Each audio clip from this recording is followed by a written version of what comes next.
It's 1939. Across the globe, a fair opens in New York under shining lights, whispers of treaties travel through European capitals, and the rumble of new machines stirs the horizon. Let's drift into the gentle wonders of the year.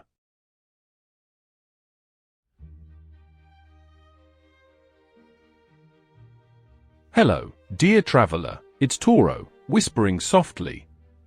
Tonight, we step back together into the year 1939, walking through its quiet corners, its soft mornings, and its delicate twilight, guided by curiosity and calm.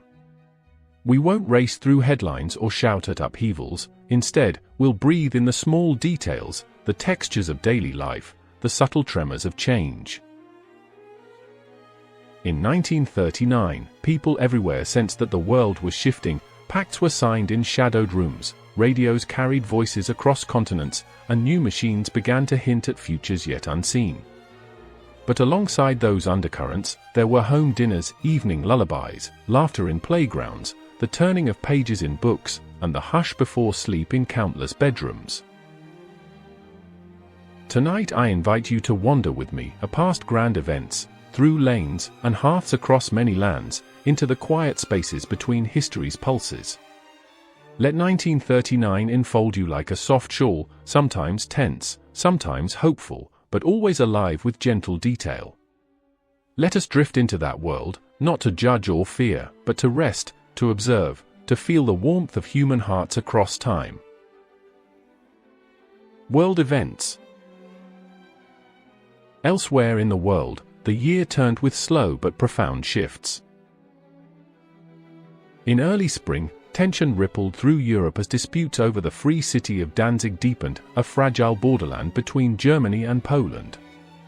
Diplomats spoke in hushed voices while maps were studied, redrawn, and worried over. By late August, a non-aggression pact between Germany and the Soviet Union carried secret clauses dividing Eastern Europe into spheres of influence. Few yet realized the consequences. Then, on September 1st, the world's rhythms changed. German forces invaded Poland, and with that dawn, the Second World War began. The first bombs fell on the peaceful town of Wielun, a place of hospitals and homes, and the sky's quiet was broken forever. 2 days later, Britain and France declared war on Germany, stepping reluctantly into the conflict. And on September 17th, the Soviet Union advanced from the east, sealing Poland's fate. Yet far from Europe's turmoil, other events brought glimpses of light. In the United States, the New York World's Fair opened in April, a shining display of optimism and imagination. Visitors marveled at futuristic pavilions, towering symbols of progress, and a spirit that whispered, "The world of tomorrow." Elsewhere, a quieter transformation occurred when Siam officially changed its name to Thailand, embracing a modern identity. In sports, sailing championships took place in Kiel, and cycling tournaments across Europe unfolded in the summer sun, though some were cut short as tensions rose.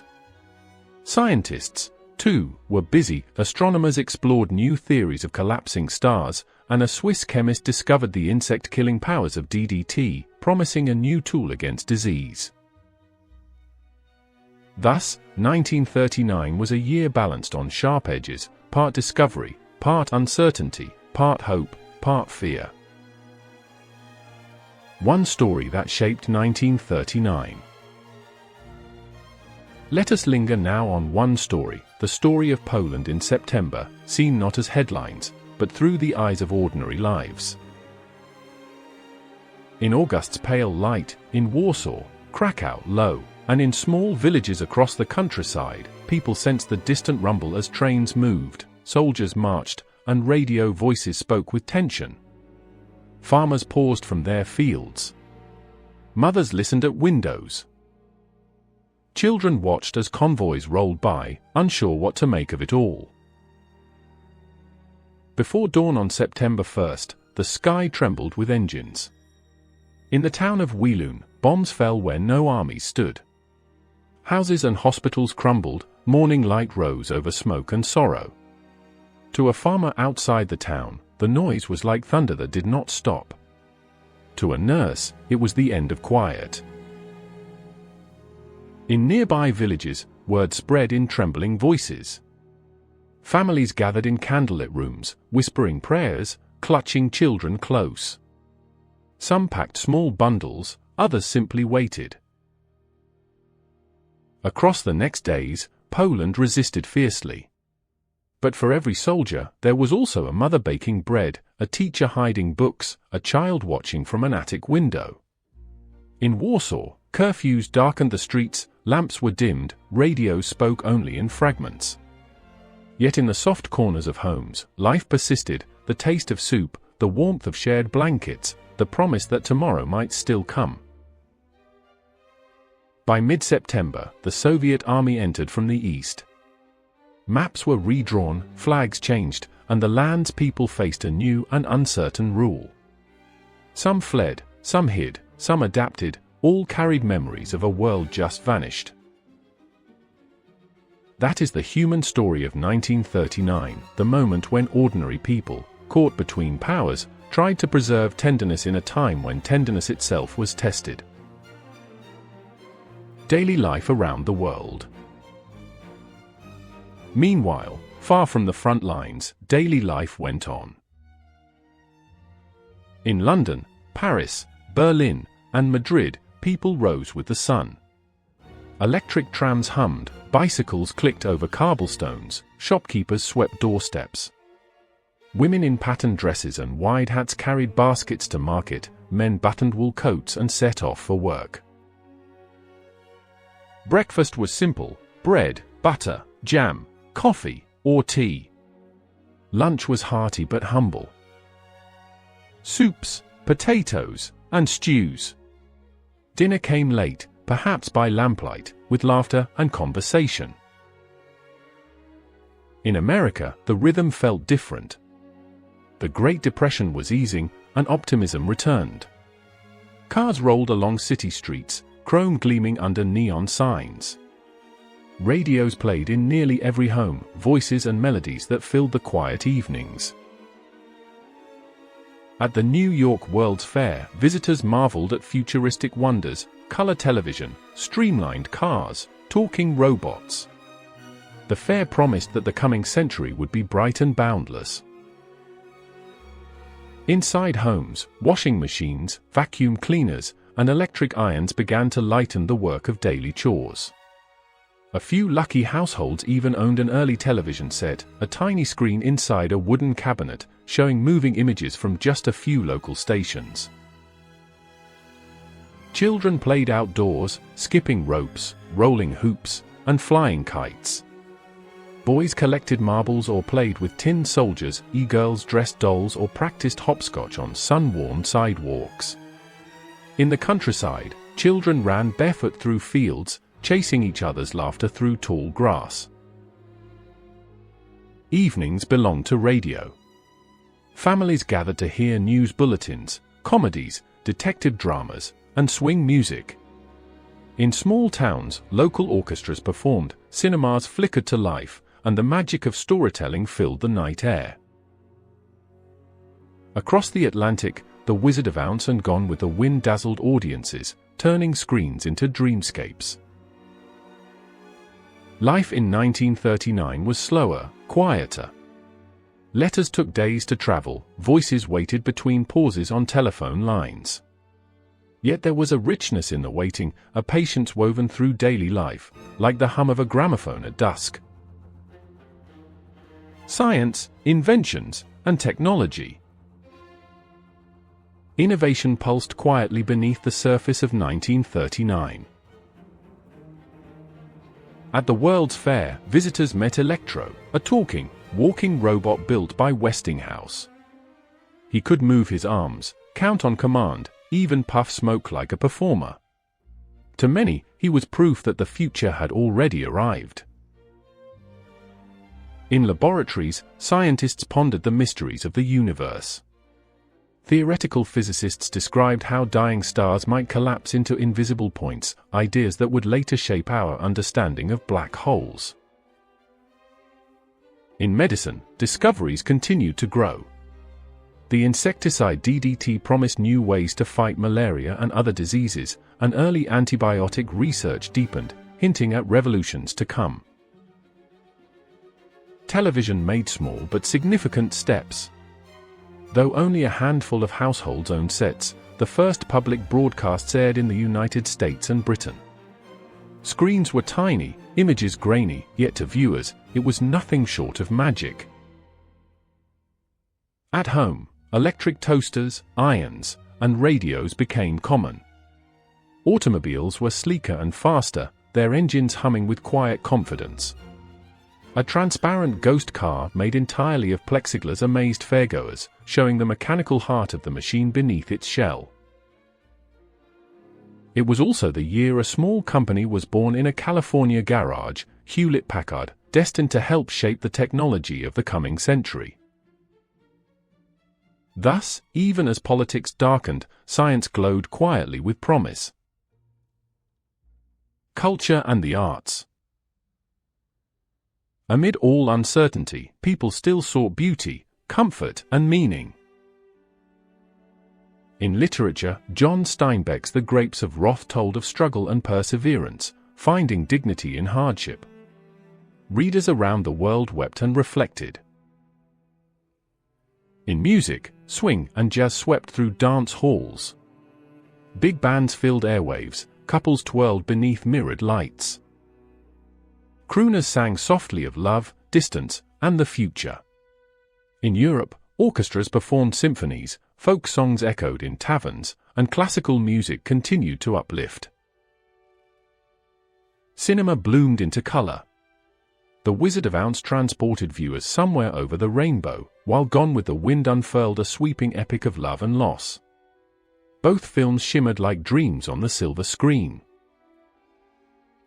Painters explored modernism and surrealism. Sculptors shaped stone and bronze into fluid motion. Writers, playwrights, and poets found quiet defiance in art, a reminder that imagination could outlast any storm. Sports and leisure thrived too.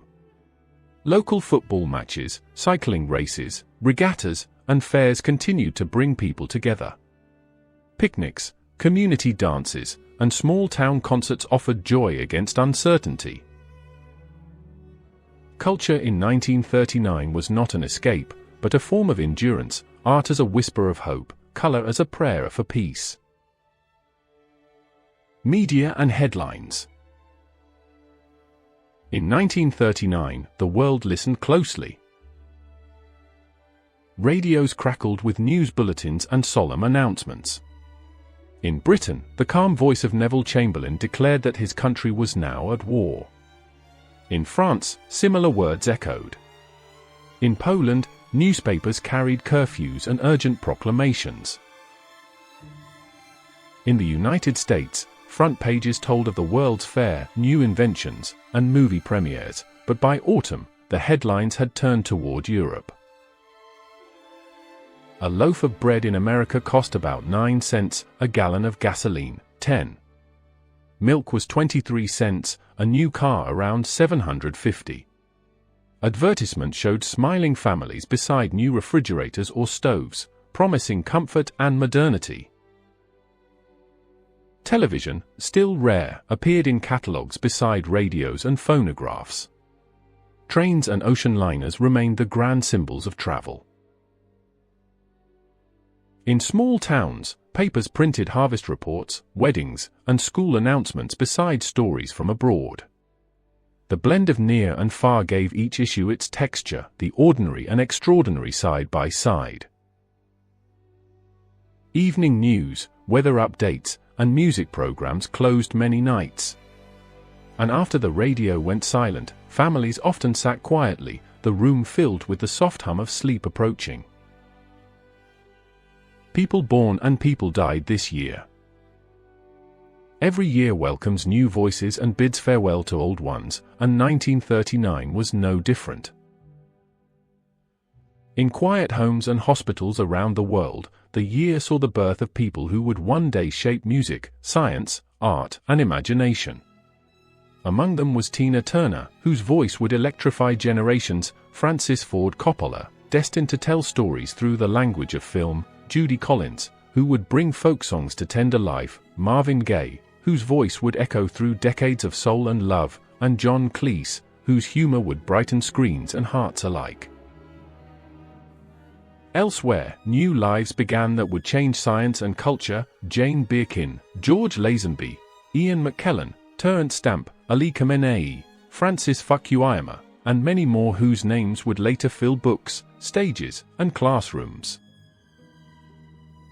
And as the world turned, it also said goodbye to cherished figures: the great inventor Howard Carter, who had once uncovered the tomb of Tutankhamun, the novelist W. Somerset Maugham's contemporary Ford Madox Ford, the poet and Nobel laureate William Butler Yeats, whose verses still whisper in classrooms and libraries, and Arthur Rackham, the beloved illustrator whose dreamlike art had enchanted children for generations.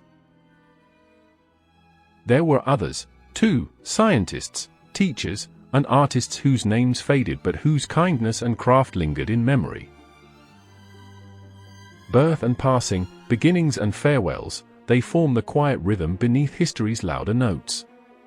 Even in a year of uncertainty, life continued its patient melody, new hearts beating softly into the future, old souls resting gently in time's embrace. As 1939 drifted toward its close, the mood across much of the world was one of uncertainty. Autumn carried whispers of fear, but also resilience. In the glow of kitchen lamps, families still gathered. In gardens, last flowers of the season were cut for windowsills. In cold cities, people lined up for rations and shared news in low voices. Yet, despite darkness, the ordinary persisted: the reading of bedtime stories, the writing of letters, the laughter of children playing in stairwells. Painters kept painting, poets kept writing, mothers kept singing lullabies. In many homes, people whispered prayers for peace. Across fields, soldiers kept watch under frost-silvered skies. And in the distance, the clock of history ticked softly toward another year. The final nights of 1939 arrived in silence. Fireplaces flickered. Some sang old songs to welcome the new year, others simply closed their eyes, hoping that the next would be gentler.